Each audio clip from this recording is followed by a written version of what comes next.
बच्चों बहुत स्वागत है आप लोगों का केमिस्ट्री क्लास में। मैं हूं आपका केमिस्ट्री टीचर सुनील यादव। अब बच्चों आज मैं एक नए टॉपिक के साथ आपके साथ हूं। हमारा आज का टॉपिक है एवोगैड्रो का नियम। बच्चों इस नियम के साथ ही मैं आपको आदर्श गैस समीकरण के संदर्भ में भी जानकारी दूंगा। तो जल्दी से हम पहले समझते हैं एवोगैड्रो का नियम। बच्चों समझिए, स्थिर ताप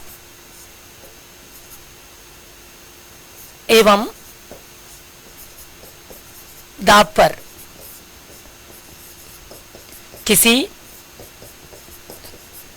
गैस की निश्चित मात्रा का आयतन उसी गैस में निहित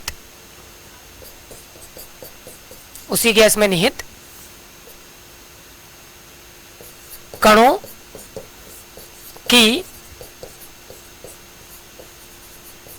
संख्या के समानुपाती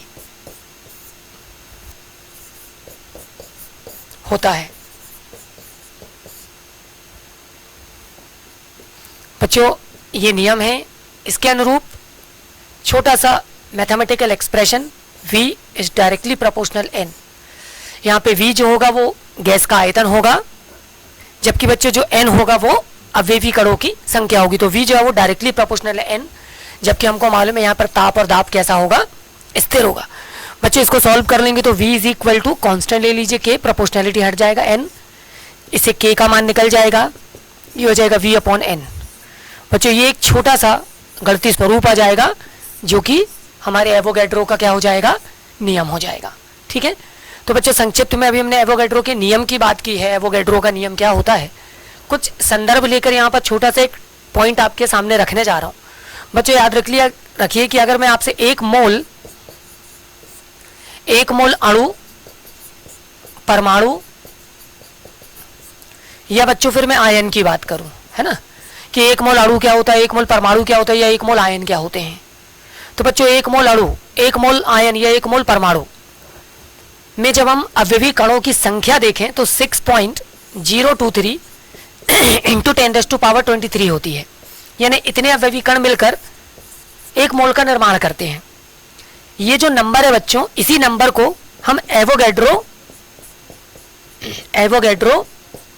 नंबर या एवोगैड्रो संख्या के रूप में भी जानते हैं, और इसको हम N0 से रिप्रेजेंट करते हैं। ठीक है ना, ये जो नंबर है ये हम यहाँ पर मेंशन कर सकते हैं। ठीक, तो इसी चीज को लेकर ये एक संक्षिप्त सा नियम था जो अपनी बात आपके सामने रखी। बच्चों अगला क्वेश्चन देखिए जो कि बहुत महत्वपूर्ण है और मैं आपके साथ ले रहा हूं, और वो क्वेश्चन है आदर्श गैस समीकरण।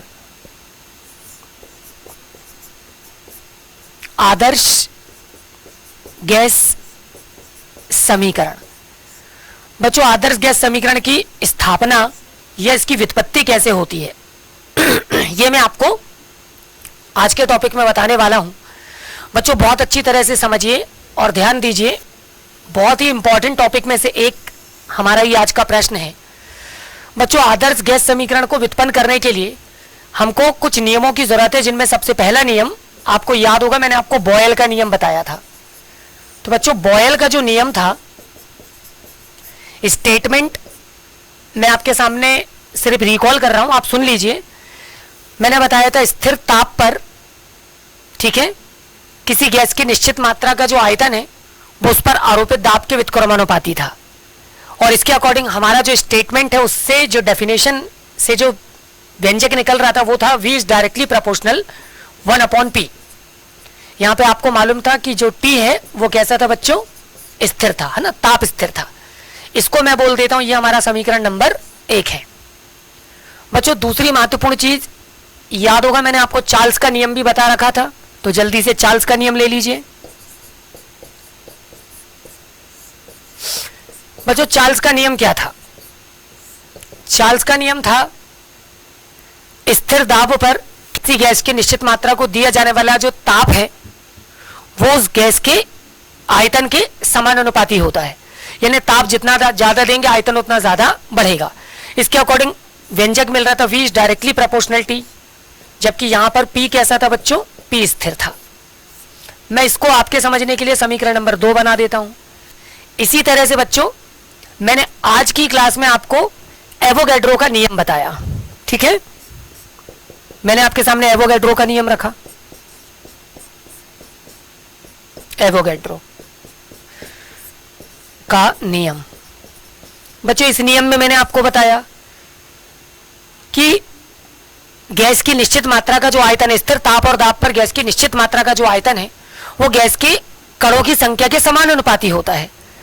इसका मतलब अपन को मिल रहा था V is directly proportional N, और बच्चों यहां पर ताप एवं दाब है ना, दोनों ही स्थिर थे, ये दोनों स्थिर थे। मैं इसको समीकरण नंबर 3 कहता हूं, ठीक है। तो बच्चों ये तीनों नियम मिलकर हमारे आदर्श गैस समीकरण की क्या करेंगे, स्थापना करेंगे। तो हम तीनों संबंधों को मिला देंगे बच्चों, तो तीनों संबंधों को मिला दीजिए। तीनों संबंधों को मिलाने पर बच्चों जैसे ही हम तीनों संबंधों को मिलाएंगे तो आप देखेंगे, ध्यान दीजिए बच्चों, आपको मालूम है V is directly proportional 1/p, t और n के डायरेक्टली प्रोपोर्शनल हो जाएगा, तो ये हो जाएगा NT/p।